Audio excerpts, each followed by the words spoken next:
What's up? It is I, your grumpy guide to all things gaming, the toxic gatekeeper, the man who's losing the voice of reason, the OGGM, with another OGGM adventure. And I guess this one sort of falls into continuing our discussion about world building, because now you've probably got to the point where you're like, I want to run X.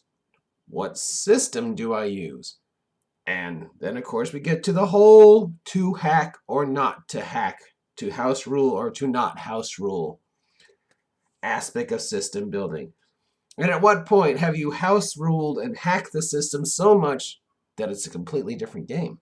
And at which point, why don't you just run the game that fits your needs? So I guess my point is read. Just read. Do some research. I mean, you don't even have to pay any money if that's the issue. Just look online, look on online libraries and gaming libraries, and just do the research. Just put down the things you want for your game, and then find the game that does what you want, rather than taking game X and hacking it till it becomes game Y. Like recently, I was approached by an individual who wanted me to do a game with them, and I said, "What system?" And they told me what system, and I was like, "Oh, that's a pretty decent system." And then they said, "Oh, but I house ruled it. I've done a lot of house rules," and I was like, "Cringe! Why house rule it? It's perfectly fine the way it is." Cringe. Okay, let me see your house rules. And I took a look at the, the small encyclopedia of house rules that they had, and at the point of finishing reading the house rules, I was just like, dude, this isn't the system that you said. This is a completely different system. So either A, you're just trying to make your own game, which is fine, I guess, or B, maybe you should see if there's a game that matches your needs rather than taking game X and just tearing it apart to the point where it's a completely different system. And sure enough, within 20 minutes of doing research, we found out that, oh, a game system existed that fit all your needs and had already done tons of work for you. So you didn't need to, print out these 200 pages of house rules for me and completely tear apart a perfectly good system to create a new system when the system already existed. If you're going to say, I'm going to run X, run X. Don't take X and then chop it up because, it doesn't fit what I want. And I don't know. I can't tell the story I want to tell with the way the rules is written. Well, if you can't tell the story you want to tell with the way the game is written, that probably isn't the game you should be running. You should find the system that lets you tell the story you want to tell. And fortunately, there's plenty of systems that have bare bones OSRs, and there's plenty of systems that are DIY, hackable, open to, hey, here's just the groundwork, build from here, or here's what we've done, but we like this idea of it being, I don't know, cowboy centric, so we've taken game X and we've made a brand new game which is cowboy centric, which is all these rules for a cowboy centric game, so you don't have to do the work. We've done the work for you.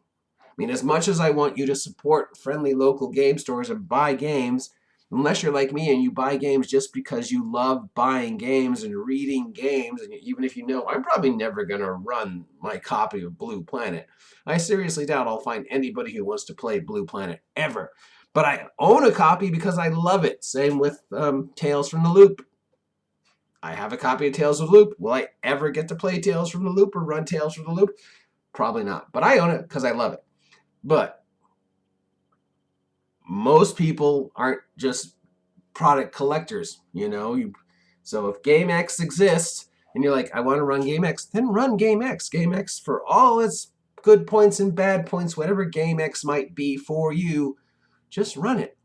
Or find the game that fits what you want to run and then support that game instead of taking Game X and chopping it up and making a brand new game, because I don't know.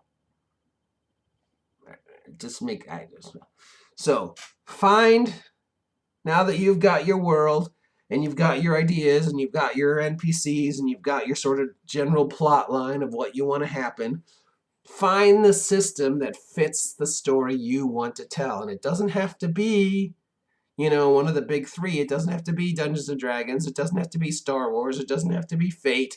It could be some really obscure system, like Slashing Blades or 10 Torches Deep or something like that. But you found the system that has all the rules and all the philosophy and all the feelings and all the emotions that you want, and support that game. D&D's got plenty of money. It doesn't need any more money. But, 10 Torches Deep or, Flashing Blades or, The Dark is Rising or Sandwich of the Sandwich Empire and the Dark Sandwiches. These are all teeny little role-playing games that need support. These are play games that have stuff taking up space at your friendly local game store where the game store owner's just like, please buy this copy of Armageddon 2099 that's been sitting on my shelf since 1976. I'll sell it to you for $1. And you're like, oh my God, this is the system I'm looking for. Just do the look, do the research.